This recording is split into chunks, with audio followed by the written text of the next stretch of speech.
Hello everyone, তো আজ চলে এসেছি আবারও একটা রিসেপশন ব্রাইড নিয়ে। তো দেখো টাইম হচ্ছে 4:16, তখন আমি পৌঁছে গেছি, বাট ব্রাইড এসছে 1 ঘন্টা লেট। গরমে কেমন লাগছে বিয়ে করে? মনে হচ্ছে কেন করলাম গরমে বিয়েটা। আগের দিনই মেকআপ ঠিক ছিল? হ্যাঁ ঠিক ছিল। আজকে কেমন সাজবো বলো? আজকে একটু হালকার মধ্যে সাজবো, তারপর তোমার উপর সব কিছু। ঠিক আছে। তো ব্রাইডের মুখে শুনতেই পেলেও কীরকম সাজতে চায়। তো আই মেকআপটা নিয়ে ওর একটা ডিমান্ড ছিল, আর আই মেকআপটা করতে গিয়েই কারেন্ট অফ হয়ে গেছে। আগেতেই 1 ঘন্টা লেট, তারপর আবার কারেন্ট অফ। তো অন্ধকারের মধ্যে আমাকে কিছুটা কাজ করতে হয়েছে। তো ফাইনালি দেখো আমার কমপ্লিট হয়ে গেছে সাজানো, এবার বাকিটা ওর মুখে শুনে নাও। চোখ দুটো কিন্তু দারুণ হয়েছে, দারুণ দারুণ লাগছে। বলো কেমন লাগছে?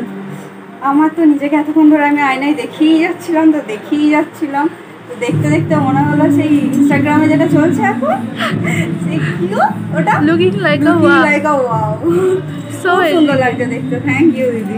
আই ডান করো, একটু ঘুরে যাও, খোপাটা দেখিয়ে দিই, ঘোরো। ঠিক তো? পছন্দ হয়েছে তো? আগের দিনের মেকআপ ঠিক ছিল? একদম। চল, তুমি আমার বিয়েটা উতরে দিলে, থ্যাংক ইউ সো মাচ। তো ব্রাইড তো বললো আমি নাকি ওর বিয়ে উতরে দিয়েছি। তোমাদের কেমন লাগলো কমেন্টে জানিয়ে। দেখা হচ্ছে নেক্সট ব্রাইডের সাথে।